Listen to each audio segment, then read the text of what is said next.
Thanks, Jonathan. I went to La Costa Canyon High School to watch the #2 ranked Mavericks take on the El Camino Wildcats. How did this one play out? I'll tell you later in the show. But hey, I heard Thomas has an intense gridiron showdown to highlight this week. Thomas, take it away.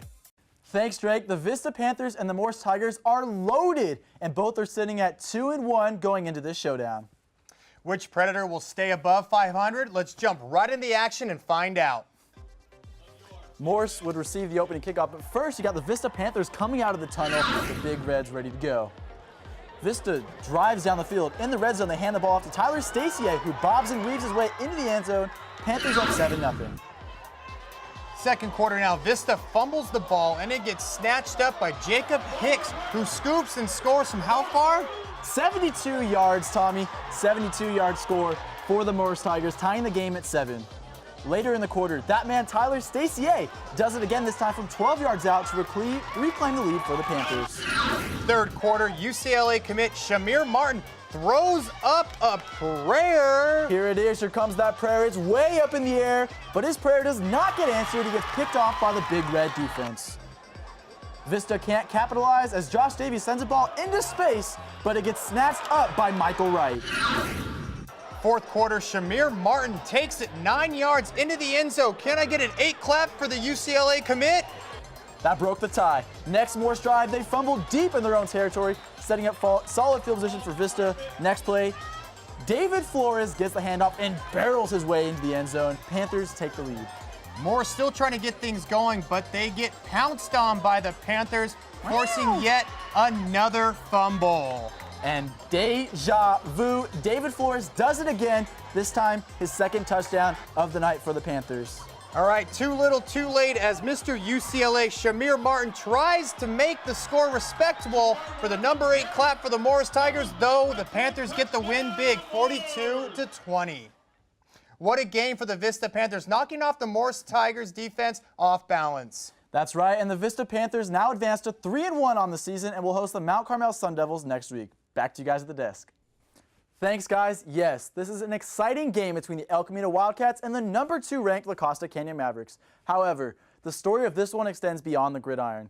This past July, LCC student and football player Tristan Brockbank lost his battle with leukemia. The fans in attendance, as well as the coaches and players, wore orange to show their support for the Brockbank family and to encourage everybody to stand up to cancer. The Mavericks had all the extra motivation tonight. Let's see how this one played out and roll those highlights. Mavericks would win the opening toss, but they would defer to the Wildcats. First quarter action now. Jake Schenk tosses the ball to Carson Lippert, who with a little trickery tosses it to Cole Miller, who then finds Jake Schenk way downfield, setting up their second field goal of the game. 6-0 Mavs with 47 seconds left in the first. Second quarter now. Wildcat quarterback Brock Mainbar gets picked off by Austin Nicholas. He is a player to watch out for this year. Now, with great field position, Marshall Euchre finds Tristan Dunn on the out route for a 10-yard score, 13-0 with 4:06 left in the half. Late second quarter now, Brock Manbar dances, puts on a little shimmy move here, finds Joseph Harris setting up the touchdown with 57 seconds left in the half. On the ensuing kickoff, Carson Lippert, the second fastest player in San Diego CIF State last year, he ran a 46.9 second 400-meter yard dash, showing off the speed here, taking it to the house for a 92-yard return. Mavs now on top 20-7 at the half. Third quarter action now. We've already seen one kickoff return today. Will we see another? This time it's not Carson Lippert, but his younger brother, Aiden Lippert, getting the ball off the squib kick. He says, you know what, big bro, anything you can do, I can do better. See you later. Lippert brothers putting in work. That one for 88 yards, 27-7 Mavericks. Wildcats drive downfield, and they almost punch it in on fourth down, but they do get the first down and score on the next play, 27-14 Mavs. Now, the Mavs, they've dominated all game long in special teams. This time, though, they fumble the ball, and El Camino recovers. However, they would not go on to score. Late third quarter now, Marshall Euchre, play action, throws up a deep bomb to #4, Trevor Gonzalez, who picks up the amazing catch for 39 yards, set up a 2-yard touchdown by Brett Marion, 34-14. Euchre, fourth quarter now, puts the nail in the coffin with this fake. Look at that, faking everybody out.